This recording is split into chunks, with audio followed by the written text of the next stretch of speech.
Hey everyone, how you doing? Welcome back to JOECMDRAWZ. Today I've got a new video for you, another Pokemon video. Today we're going to be looking at how I designed Gigantamax Sunflora. Stay tuned.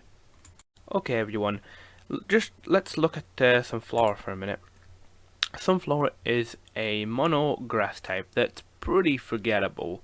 It's nothing too special, it's not really anything that, nobody's going to go out of their way or say, Sunflora is their favourite Pokemon or even their favourite grass type. If it is, hats off to you, man.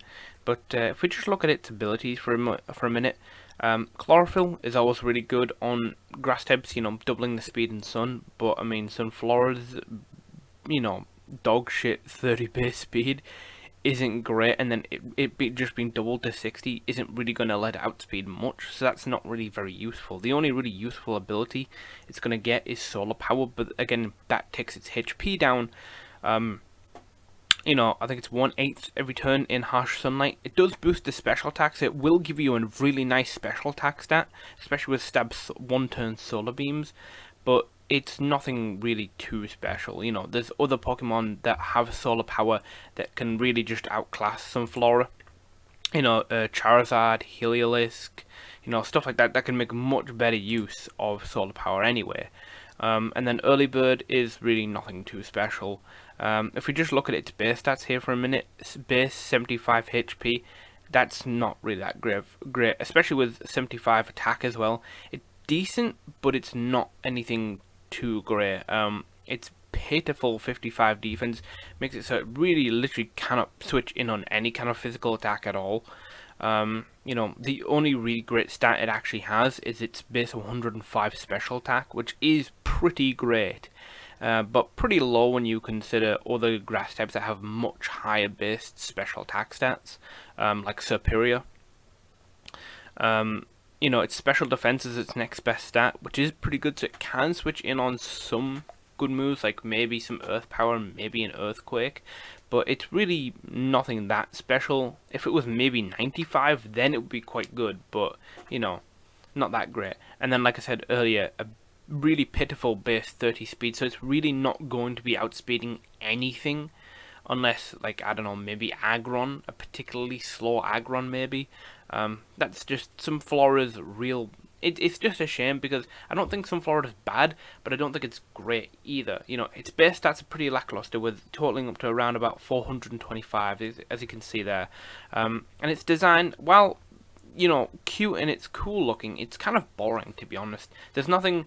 that would warrant you wanting to use Sunflora over something like Meganium, which is so much better, with a higher base stat total, with way more coverage in its moves, from Dragon and Normal and Poison, and some Psychic moves in there as well, as opposed to Sunflora that really does not get that much coverage at all. I mean, I'm looking at its move list right now. It gets access to, like, Absorb, some Fairy coverage, like in Flower Shield, but I think that's literally its only Fairy move it can actually learn, which is kind of a shame. As an egg move, it does get access to Curse, but again, looking back on its base stats, Sunflora really is not that bulky at all anyway, so there's no point in trying to make a bulky Curse set Sunflora, because it's just not going to work. It obviously does get access to some fire moves, but no, like, attacking fire moves. It's just basically Sunny Day, which is quite useful. The most moves that it doesn't get that aren't a grass stab is Normal, and most of these are kind of like either support or ones that rely on kind of like friendship, like Return, or rely on status like Facade, which could be, I guess, used with Sludge Bomb, which is some pretty good poison coverage. There's also like Grass Knot there for heavy opponents. It does get access to Swords Dance, so you could make a physical Sunflora if you really wanted to. But again, why would you use it over, like I said, again, Meganium or Venusaur, or literally like any other grass type that's halfway decent? Even like something like Victory Bell, that has some really good physical, or you can make it physical or special. So I mean, but with Sunflora, you kind of really only need it special, or if you want to do any kind of significant damage, you want to be using it special. It gets to stuff like Confide and Nature Power, which is okay, I guess, but they don't do any damaging moves. They don't do like any damage. There is Substitute, but again, its HP is pretty kind of low, so you might only get one or two substitutes off, plus its defenses aren't really that great anyway, so it's not really going to be able to make you much use out of substitute anyway. It's not even that particularly fast, so Ninjask outclasses it as a substitute passer. Its most powerful move, I would say, is that it gets access to Leaf Storm, which is pretty great, but then that also lowers your special attack, so you're not going to be doing as much the next turn. You could equip a White Herb to it to reduce, to reverse its stats drops, but it's really not that worth it. I mean, you could make an Ingrain Leech Seed set, I guess, with Giga Drain for maximum recovery, but I don't really think you should do that. Like I said, you could also slap on, like I said, a Giga Drain, a Leech Seed, Mega Drain, Ingrain, Leftovers, put that on there as well to maximize the recovery, and then you could just put something like Toxic on there, maybe that would work, but that's really grass heavy, and it would really rely on you not fighting another grass type, because your only damaging move would be Toxic or Leech Seed, and then obviously grass types can't get Leech Seeded, and if they're also a grass poison type, they also can't get poisoned. That also similarly with like steel types, they can't get poisoned either, so you're really limited in kind of like move pool, and its base stats do not really help it at all. I just wanted to take 2 minutes just to kind of like point out how terrible Sunflora kind of really is.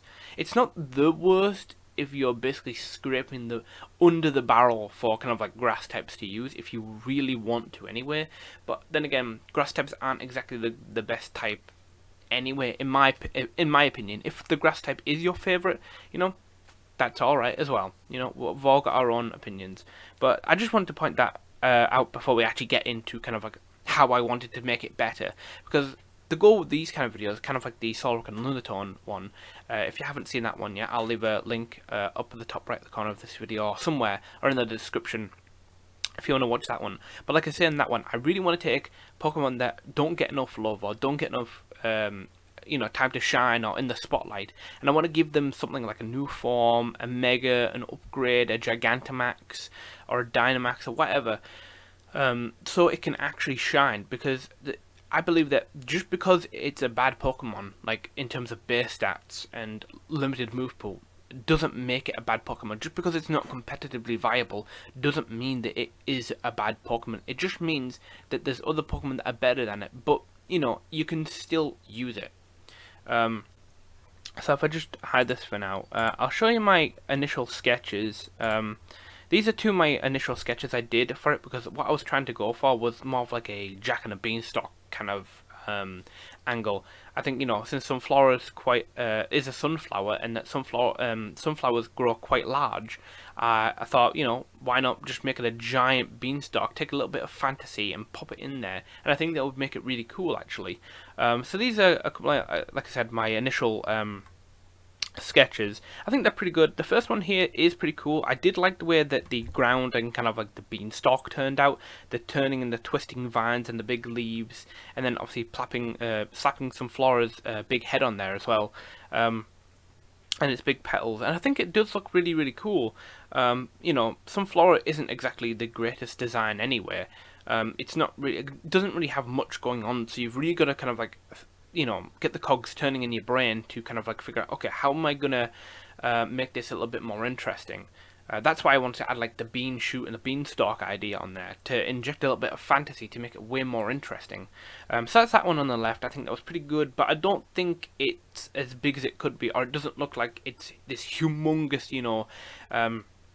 giant beanstalk. It doesn't really look like Sunflora is actually Gigantamaxed. This one on the right though, however, I think that looks really good. Not only do I think that the composition is a lot better, excuse me, it looks way more imposing. It's got this nice kind of triangular composition. I've got the clouds on there. It looks like if you've ever stood under like the bottom of a skyscraper and you look up, it's that direct vertical look that I wanted to get, this kind of forced perspective. But I think that looks really cool, so I like that one. I do have another sketch that I did do. If I just move this over, I tried some more like twists and turns in there. Like I think the beanstalk looks really cool. It's got these twisting vines and everything. But I didn't like the way that the position of the head looked. I just didn't think it looked as good as the other one, but you know, this is why it's important, like I said, in concept art to do at least 1 or 2 more versions of you know, your idea, because you might actually end up liking a later idea rather than the first one that you come to. So I really like that one, and even though like these other ones didn't work out, or I didn't like them as much, I really still do like them, and I think it's worth showing them and worth showing the initial stages of your sketches, because it's just, you can see where you've come from and you know what you're doing. So that's them sketches, but like I said, this one is the one that I actually went with. Like I said, I really like the composition. I like the way it looks. It looks imposing. It looks like it's humongous. So I ended up going with that. This was like my first attempt at kind of like doing some final artwork, so maybe this could be some sort of like official artwork or something, you know, like maybe you go into like one of these Pokemon websites, you know, like Pokemon DB.net, I believe it is, or something like that, that I use quite a lot actually when I'm playing Pokemon, to look up movesets and to look up kind of like stats and stuff like that.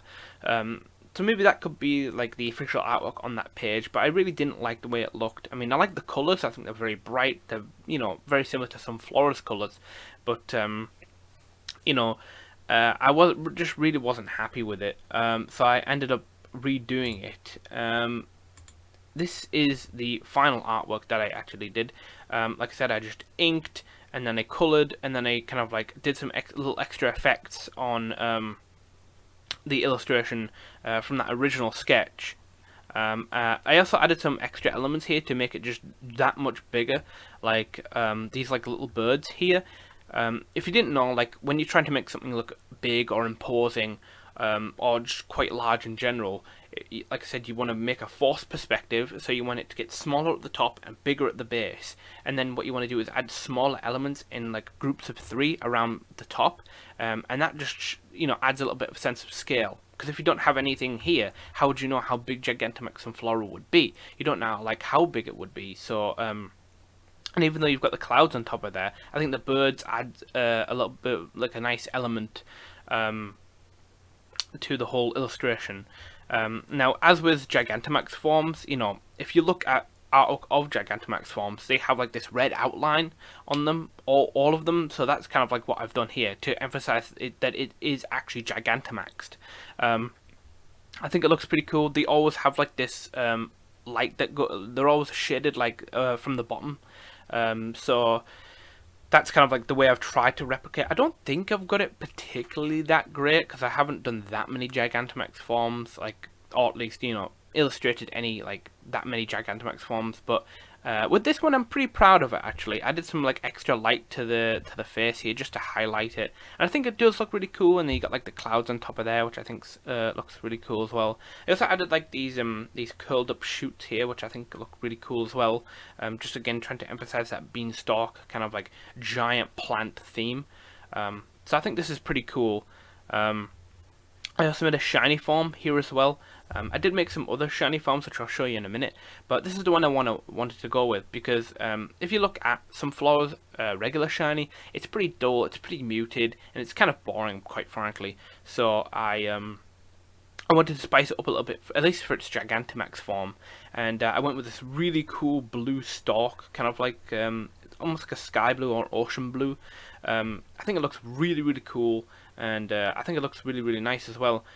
These petals on here have like a purplishy, yellowishy look. I kind of tinted everything blue because that's its shiny, so they're not the normal kind of like nice glowing orange look on the original gets to turn into like a nice cool purple light there, which I think looks really cool.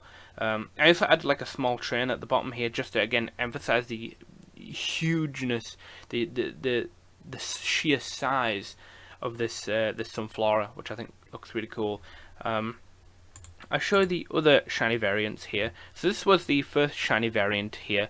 You know, it looks okay, but it's still mostly green and yellow, and I didn't want it to kind of look too boring. As I've said before in a previous video, which if you haven't seen, me fixing bad shinies, I'll leave another link to that video. I hate shinies that just like I have 1 or 2 color palettes up. You know, they're not that noticeable, and I feel like this first one wasn't really that noticeable at all. Like, you would have to look that it was a shiny. You know, I want it to be very obvious. So he ended up kind of trying to redo that again, and he ended up coming with this one, which has a lot more like purple and orange in it. But the stalk again wasn't very interesting. It had a little bit hints of blue in there, but it wasn't as much, that I would have liked. Even though I do think it looks really really cool. And I do think it looks like a shiny. I wanted something else that was a little bit more punchy, something that that would slap you in the face, and you're like, oh yeah, that's a shiny, that's a cool shiny that I would actually want. So if I just go back to my final artwork here, yeah, I chose this really nice blue. I think it really really works, especially with like this purple lighting as well. I think that really helps emphasize how this is a shiny. If I just go into these folders here, I like to have everything condensed down and very neat and tidy when I'm doing videos like this. Just it's a little bit easier to navigate rather than just me wasting time and clicking around on random layers that I obviously don't name because well I'm kind of lazy. But yeah, this is my original one. So basically I've got all my layers here from my line art there to like little extra effects. I've got some extra little glows there. Again, another glow there. And then obviously my shading layer, my flats, and then just kind of like a clipping mask layer, just with some grey, just so that all the colours stay in. That can clip to that layer, and so it doesn't actually go outside of the lines. It's a really really nice workflow. But yeah, basically, if I just kind of like erase this, I've got my line art here. Oops. Let me just find out what I'm doing. Yeah, okay. So this is basically my basic line art. I did notice on some Gigantamax forms that not all of it was coloured red. There were some parts inside of the Pokemon illustrations that were just again pure black line art. So I wanted to keep some part of that. So that's why some parts of this beanstalk here are just black, whereas most of the rest of it was red as well. Excuse me. So that's that, and then I obviously added in my clipping mask layer, which is just a layer of neutral grey that I've pretty much have a habit of doing right now because it's just a way easier method of colouring my illustrations and colouring my concept art. It's a really really easy way to kind of like I said, add some colours in there and they won't go outside the lines, and it saves a ton of time of like cleaning up afterwards. As long as you clean up kind of like where your grey is going, the rest of your colours will be fine.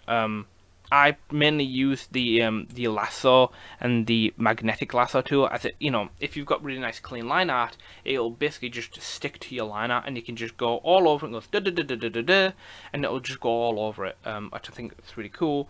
Then I've got my flats, which I think look really, really nice. It's very bright, vibrant. What I wanted to go for with this Gigantamax form is I wanted to go for something that looked still looked and felt like Sunflora, but it just got a glow up. It got something extra. It got a little bit of an extra push to help make it a little bit more popular. I really like the flats. I kind of colour picked from the original Sunflora illustration that's online that you can find readily available, but I thought the colours were a little dull, and if you look at actual sunflowers, they have a way more colours than just yellow. There's like purple ones and red ones and orange ones as well. So I want to add some of those colours in there as well. So that's why I've got like yellow, orange, and like this like pinkish red on there, which also ties in nicely with the Gigantamax clouds as well. Then I've got my shading, which looks pretty cool actually. I still don't think, like I said earlier, I've nailed it perfectly, but I do think it looks really really cool. And it looks like it's being lit from underneath at least. Again, adding to its more imposing Gigantamax look. Here I've added kind of like a colour dodge layer, kind of like a nice glow, just to add a little bit more mysticism, a little bit more fantasy element to it. I've also added a secondary glow, just mainly towards the facial area here, just to light that up a little bit more. Just to again draw some more attention to here, because I want you not to look at the base, but I want you to look at the face of the illustration, as well as like obviously having the clouds up here and everything. I want you to look at Sunflora's face, not at the actual beanstalk itself.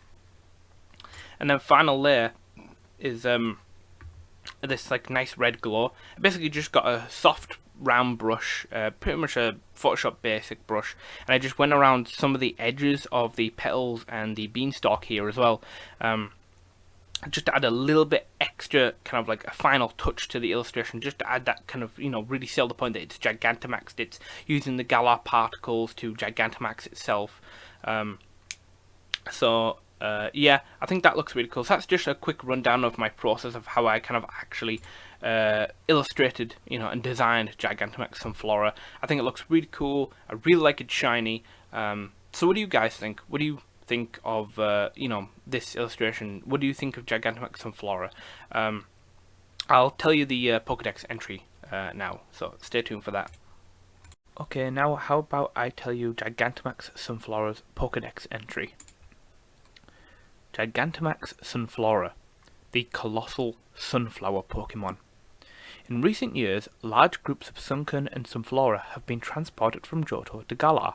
The florists and farmers of Galar have taken quite a liking to the sun Pokémon. As a result, 8 generations of Sunflora exist. Due to Galar's unusual weather conditions of harsh sun and heavy rainfall, alongside the mysterious Galar particles, these Sunflora have achieved not only Dynamax, but a Gigantamax form. Gigantamax Sunflora rises well above 10,000 feet tall, breaching the cloud barrier. When Sunflora Gigantamaxes, its small body mutates into a large mass of vines, shoots, and thick roots whilst sprouting huge leaves. At the top of Gigantamax Sunflora, temperatures plummet to below -1 degree Celsius. It is impossible to climb and reach its summit. Since the discovery of Gigantamax Sunflora, many stories have been told, including a popular one involving a giant that lives atop the clouds above Gigantamax Sunflora. So what did you guys think of Gigantamax Sunflora? Did you like the artwork? Did you like my concept? Did you like the Pokédex entry? Let me know. So yeah, so thank you for watching, and I'll see you guys next time. Hey there, thanks for watching. If you like what you see, don't forget to like, comment, subscribe, and share my work around. I'll see you next time.